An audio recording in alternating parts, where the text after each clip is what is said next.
तुम्बाड़। यह कहानी शुरू होती है तुम्बाड़ गांव से, जिस पर देवता देवियों का श्राप लगा हुआ था। यहाँ हर दिन रात बारिश होती रहती थी। तुम्बाड़ गांव में एक हवेली थी जिसमें एक परिवार रहता था। उस परिवार में एक राजा, एक रानी, एक बूढ़ी औरत और 3 बच्चे रहते थे। राजा पहले ही मर चुका था। बूढ़ी औरत को हस्तर का श्राप लगा हुआ था। हस्तर भी एक देवता था, लेकिन उसे धरती के सोने और अनाज की लालच थी। उसने धरती की देवी से सोना तो चुरा लिया था, लेकिन जब उसने अनाज चुराने की कोशिश की तो देवताओं ने उसके ऊपर हमला कर दिया। लेकिन धरती की देवी ने उसे बचा लिया, क्योंकि वे उससे बहुत प्यार करती थीं और वह उन्हीं की संतान थे। लेकिन बचाने के बदले उन्होंने उसे श्राप दे दिया कि वह कभी भी पूजा नहीं जाएगा और उसे कोई भी याद नहीं रखेगा। और तभी से हस्तर कभी पूजा नहीं जाता, न उसे कोई जानता। लेकिन यही गलती तुम्बाड़ गांव वालों ने कर दी। उन्होंने उसके श्राप को अपना वरदान समझ लिया और उसकी मूर्ति बनाकर गांव में रख दिया। हवेली में रहने वाली बुढ़िया ने वो सोना हस्तर से लेने की कोशिश की तो उसको हस्तर का श्राप लग गया। जिस तरह से हस्तर कई सालों से जीता आ रहा है, उसी तरह बुढ़िया भी जीती रहेगी, क्योंकि हस्तर ने उसे काट लिया था।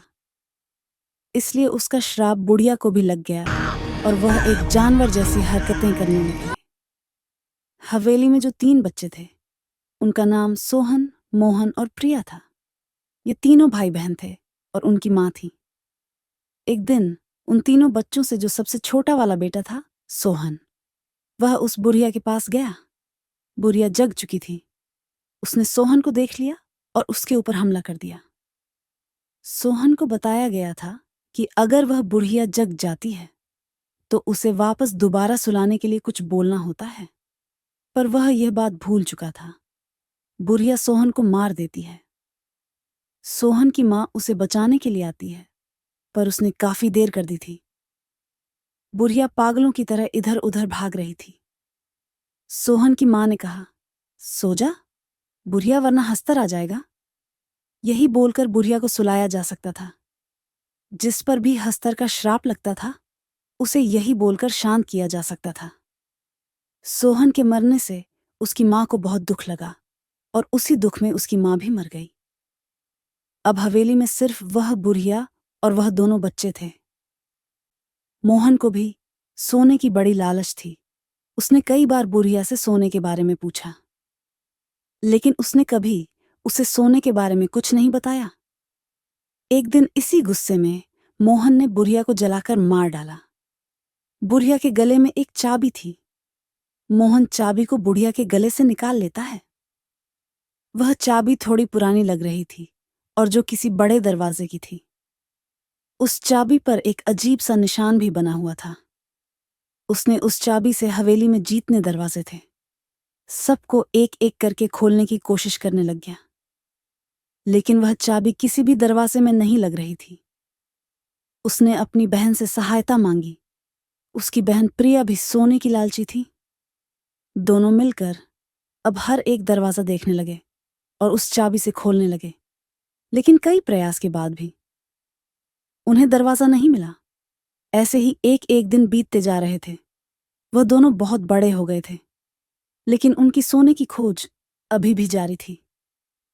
वह दोनों हवेली का हर एक कोना देख रहे थे। ऐसे ही एक दिन उन्हें एक मूर्ति दिखाई दी, जो एक देवी की थी। उन्होंने उस मूर्ति को देखा तो उन्होंने सोचा, शायद मूर्ति से कुछ हो। उन्होंने उसका हाथ घुमाया, आंख दबाई, नाक दबाई, गर्दन घुमाया, लेकिन कुछ भी नहीं हुआ। ऐसे ही दोनों थक गए। थके हुए मोहन ने गलती से देवी के पेट पर हाथ रख दिया। अचानक से देवी का पेट हल्का सा अंदर की तरफ दब गया और उसी वक्त कहीं से हल्की सी आवाज आई, जैसे कोई चीज खुल रही हो। उन्होंने इधर उधर देखा तो एक हवेली का कोना हल्का हल्का हट रहा है। जब वो हटा तो उन्हें एक दरवाजा दिखाई दिया। वह दोनों समझ गए कि यह वही दरवाजा है जो हमें सोने की तरफ ले जाएगा। उन्होंने वह चाबी उस दरवाजे में लगाई और दरवाजा खुल गया। दोनों बहुत खुश हुए। अंदर बहुत अंधेरा दिखाई दे रहा था। मोहन ने उस बुढ़िया से सुना था कि ये खजाना किसी हस्तर नाम का है, जो पूर्वजों से हमारे खानदान का रहा है, पर वह एक श्राप बन के रहा है। उन्होंने सुना था कि हस्तर को अनाज से डर लगता है, वह उससे जल जाता है और उसी की भूख भी उसे थी। तो दोनों ने एक डब्बे में आटे का एक गुड़िया बना लिया और थैले में भी आटा रख लिया।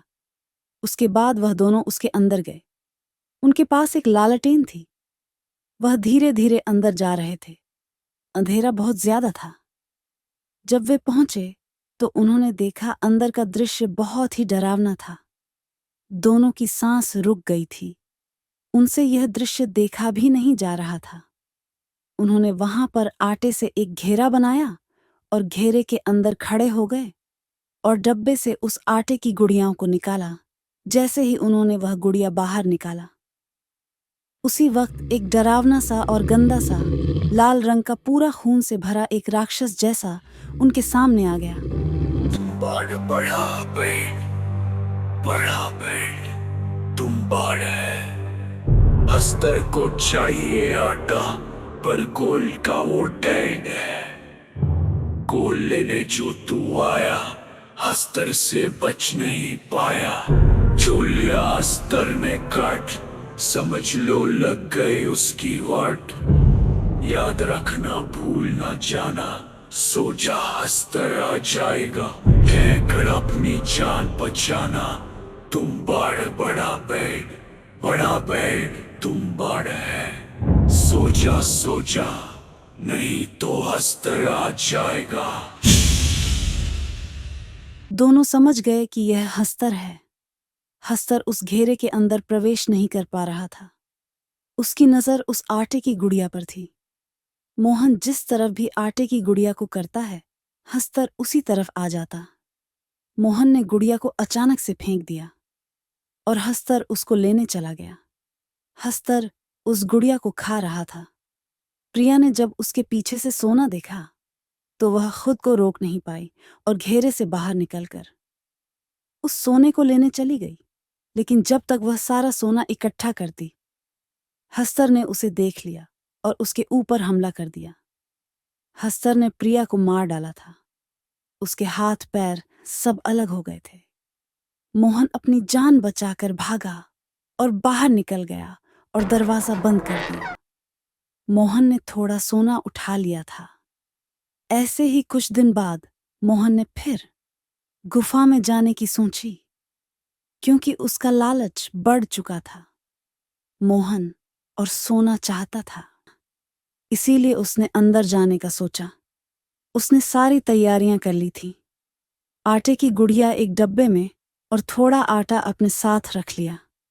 मोहन दरवाजा खोलकर उसी गुफा में जाने लगा। चाबी से दरवाजा खोलने के बाद वह अंदर चला गया, लेकिन चाबी दरवाजे में ही लगी रह गई। अंदर जाने के बाद उसने वापस एक घेरा बनाया और आटे की गुड़िया निकाली और फिर से हस्तर आ गया। लड़के ने इस बार 2 से 3 गुड़िया बनाई थी। उसे लगा था जितना समय हस्तर को खाने में लगेगा, उसे उतना वक्त सोना लेने को मिल जाएगा। और यही उसकी सबसे बड़ी गलती थी, क्योंकि जैसे ही उसने और 2 गुड़ियां निकाली, अगल बगल और 2 हस्तर आ गए। अब उसे समझ नहीं आ रहा था क्या करें। कुछ देर सोचने के बाद उसने वो दोनों गुड़ियां फेंक दी। सारे हस्तर गुड़िया के पीछे भाग गए उसे खाने के लिए। वह एक दूसरे से लड़ रहे थे और मोहन ने इसी का फायदा उठाने का सोचा। वह गया और तीनों के पीछे से सोना लेने लगा।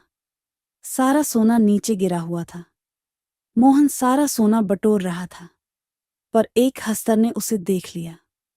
हस्तर उसके पास आने लगा, पर मोहन सोना बटोरने में लगा हुआ था। पर जब तक वह सोना बटोर के उस घेरे के अंदर आ पाता, हस्तर ने मोहन के ऊपर हमला कर दिया।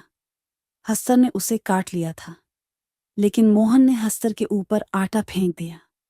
हस्तर जलकर भस्म हो गया। मोहन ने किसी तरह अपनी जान बचाई और वहां से बाहर आ गया। उसने जल्दी जल्दी दरवाजा बंद किया और इसी वजह से चाबी उसी दरवाजे में लगी रह गई।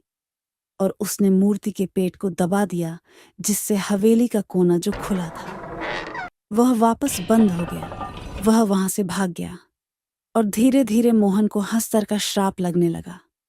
मोहन हवेली के अंदर ही चिल्लाता रहा और उसकी आवाज पूरी हवेली में गूंजती रही। वह उसी हवेली में बंद हो गया। हवेली का बड़ा दरवाजा भी बंद हो गया। तुम बड़ा बैठ तुम बड़ा है हस्तर को चाहिए आटा पर गोल्ड का वो डेड है। गोल्ड लेने जो तू आया हस्तर से बच नहीं पाया। जो लिया हस्तर ने काट समझ लो लग गई उसकी वाट। याद रखना भूल न जाना सोचा हस्तर आ जाएगा कहकर अपनी जान बचाना। तुम बड़ा बैठ तुम बड़ा है सोचा नहीं तो हस्तर आ जाएगा। तो दोस्तों, क्या लगता है आप लोगों को, मोहन को इस श्राप से कौन मुक्त करेगा और वह कब तक हवेली के अंदर बंद रहेगा? आखिर किसे मिलेगा सारा सोना? अगर आपको इन सारे सवालों का जवाब पता है तो हमें कमेंट करके बताइए। अगर आपको हमारी स्टोरी अच्छी लगी हो तो वीडियो को लाइक करें, शेयर करें, कमेंट करें और ऐसी ही इंटरेस्टिंग हॉरर स्टोरी के लिए हमारे चैनल को सब्सक्राइब करें और बेल आइकॉन ज़रूर दबाएं ताकि आपको हमारे नेक्स्ट स्टोरी की अपडेट मिलती रहे। तब तक के लिए देखते रहिए डेली का डर का डोज हर रोज। Thank you for watching our channel.